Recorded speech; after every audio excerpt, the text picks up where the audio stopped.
नमस्कार, capital TV का खास शो विपक्ष ऑलवेज बेदम देख रहे हैं आप। मैं हूं आपके साथ पूजा।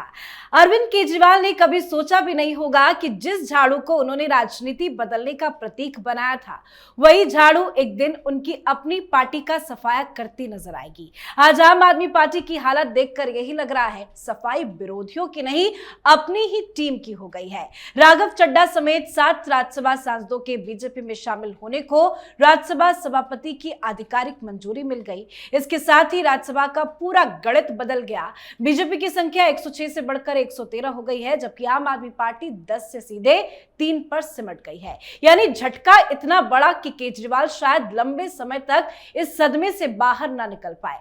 सबसे बड़ी चोट वहां से लगी जहां केजरीवाल खुद को सबसे मजबूत मानते थे। पंजाब बगावत करने वाले ज्यादातर सांसद पंजाब से आते हैं और यही बात आम आदमी पार्टी के लिए सबसे ज्यादा खतरनाक मानी जा रही है, क्योंकि 2027 के पंजाब विधानसभा चुनाव से पहले ये चोट केजरीवाल को लगी है, जिसका कोई इलाज भी नहीं है। कहा जा रहा है कि ये सिर्फ शुरुआत है, पार्टी में अभी और टूट बाकी है। अंदर खाने कई नेता नाराज बताए जा रहे हैं और अगर ये सिलसिला जारी रहा तो आम आदमी पार्टी का राजनीतिक भविष्य और भी मुश्किल में पड़ सकता है।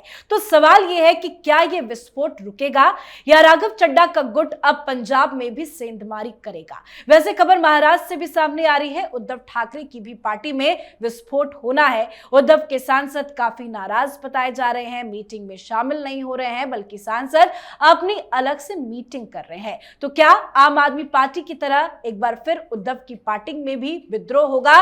कैसे केजरीवाल और उद्धव ठाकरे हैं बेदम, आज इसी पे चर्चा करेंगे। मेरे साथ स्टूडियो में मौजूद हैं कैपिटल टीवी के editor in chief doctor Manish Kumar और एग्जीक्यूटिव एडिटर राजीव जी। सर, आप दोनों का बहुत बहुत स्वागत है। धन्यवाद। सर, आम आदमी पार्टी में अब तक की सबसे बड़ी टूट, क्या ये शुरुआत है? अभी और पंजाब में विद्रोह होना बाकी है? देखिए, मुझे तो हंसी आ रही है कि भगवान भी गजब गजब लीला करते हैं, है ना। ये राजनीति के नटवर लाल के साथ बहुत बड़ा खेल हो गया। ये खबर उस दिन आई और उस वक्त आई कि राघव चड्ढा जो है भारतीय जनता पार्टी में शामिल हो रहे हैं। जिस दिन वो जो नया घर, जो प्रेस कॉन्फ्रेंस किया गया कि एक और शीश महल बनाया है, वहां उस दिन गृह प्रवेश का पूजा हो रहा था। मतलब उस दिन आप घर में घुस रहे थे, वो पूजा पे बैठे हुए हैं और टेलीविजन पे ब्रेकिंग न्यूज चल रहा है कि आम आदमी पार्टी टूट गई। इसके साथ साथ सांसद भारतीय जनता पार्टी में शामिल हो गए। इसके लिए कोई और जिम्मेदार नहीं है, only and only Arvind Kejriwal. ये व्यक्ति इतना ईगो, इतना बदतमीजी, इतना जिसको कह सकते हैं मीटिंग्स में गाली गलौज से लेके आप क्या नहीं करते हो। आपको याद होगा जब उस समय बड़ा इमेज बनाया हुआ था तो उमेश सिंह जो इनकी पार्टी में थे, उत्तर प्रदेश में बीएचयू के लीडर, उन्होंने उनका एक फोन रिकॉर्ड कर लिया था और किस तरीके से प्रशांत भूषण को, योगेंद्र यादव को गंदी गंदी गालियां देते हुए वो रंगे हाथ पकड़े गए थे। तो ये उनके आचरण में है। आपके लिए और आम आदमी पार्टी के लिए राघव चड्ढा और संदीप पाठक और तो और स्वाति मालीवाल, ये लोग पिलर्स हैं। इन लोगों ने माने जिसको कह सकते कि अथक प्रयास किया। आज पंजाब में वहां पे आम आदमी पार्टी खड़ी हुई है तो संदीप पाठक और चड्ढा की वजह से। ये काम नहीं करता। बहुत लोगों को ये मिसकंसेप्शन है। He doesn't work. ये हार्ड वर्किंग आदमी नहीं है। एनजीओ खोला था तो वही स्वाति मालीवाल इन लोगों को लगा दिया था। तो वहां एक बच्ची थी, उसको लगा दिया। फोटो खिंचाने के लिए आ जाएंगे सामने। ये सरकार जो दिल्ली में चल रही थी, सारा काम मनीष सिसोदिया करता था, ये जो है प्रेस कॉन्फ्रेंस करता था। तो ये पुरानी आदत है इसकी। तो इन लोगों ने मेहनत किया, सब कुछ किया, और जो जानकारी आ रही है वो ये कि संदीप पाठक और चड्ढा, इन दोनों ने अपने लोगों को करीब करीब 94 ऐसे उम्मीदवार थे जिनको इन्होंने चूज किया, उसे दिया। अब यह बताया जा रहा है कि 40-45 अभी इनके संपर्क में आ गए हैं। वहां कभी भी टूट फूट हो सकती है, सरकार गिर सकती है और मामला वहां भी बिगड़ सकता है। बस संख्या जो है वो 17-18 थोड़ा कम हो रहा है, लेकिन बताया ये भी जा रहा है कि लगातार राघव चड्ढा और तो संदीप ऐसे में तो सिर्फ पंजाब सरकार गिरना भी तय माना जाएगा। बिल्कुल गिर जाएगा। वो इन लोगों का अगला टारगेट ही यही है, क्योंकि ऑलरेडी जो वीडियो कल जारी किया उसमें उन्होंने कहा कि हमारे साथ और भी कई सारे लोग जो है संपर्क में हैं। एक संपर्क तो मैं बता दूं, जो बाकी सोर्सेस से पता चल रहा है, ये आतिशी मार्लेना कभी भी इस पार्टी को छोड़ सकती है, ये खबर आ रही है। सर, तो ये जो 40-45 का आंकड़ा है ये बढ़ भी सकता है। पंजाब सरकार पे सबसे बड़ा खतरा मंडरा रहा है। क्या प्लानिंग अभी आगे राघव चड्ढा गुट की है? क्या भगवत मान पर खतरा है? देखिए, पंजाब में अभी सरकार गिराना कोई बड़ा मकसद नहीं है। मतलब वहां पर आम आदमी पार्टी को खत्म करना, उसे हराना मकसद है।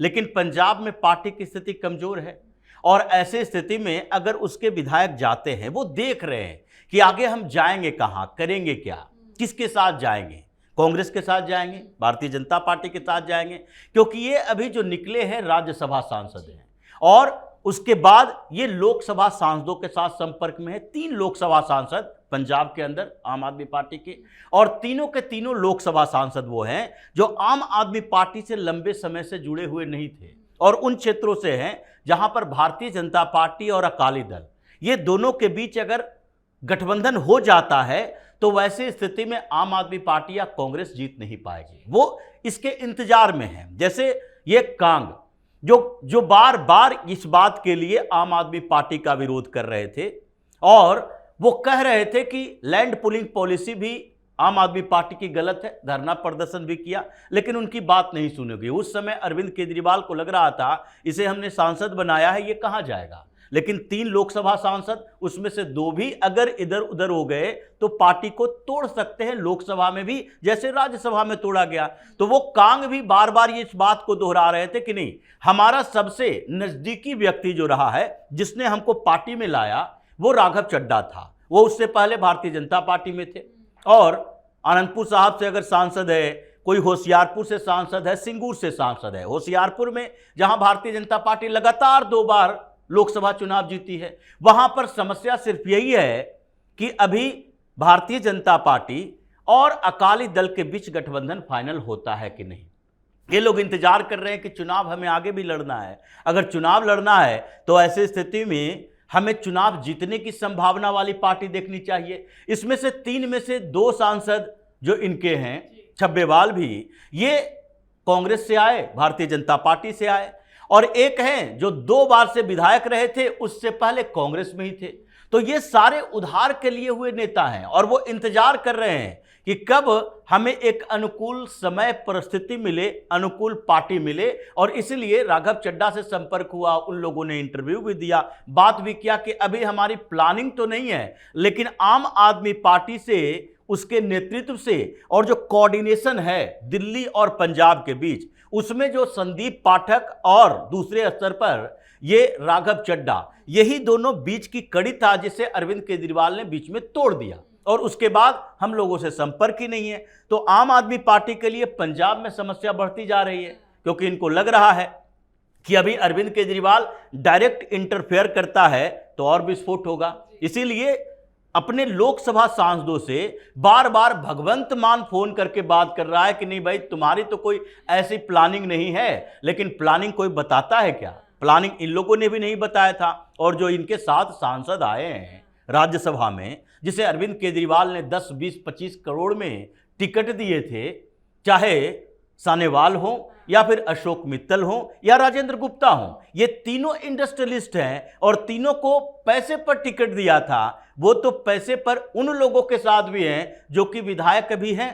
विधायकों को पैसे देने वाले ये राज्यसभा में पार्टियां बहुत सारी है, आम आदमी पार्टी उसी कैटेगरी के है। तो ये जो राज्यसभा के सांसद हैं, इसका मतलब ये तो नहीं है कि इनका संपर्क वहां के विधायकों से नहीं है। तो अभी परिस्थितियां अरविंद केजरीवाल के लिए यही है कि क्या पंजाब में वो अपनी पार्टी को बचा पाएंगे और आगे के चुनाव में क्या सरकार के साथ जा पाएंगे।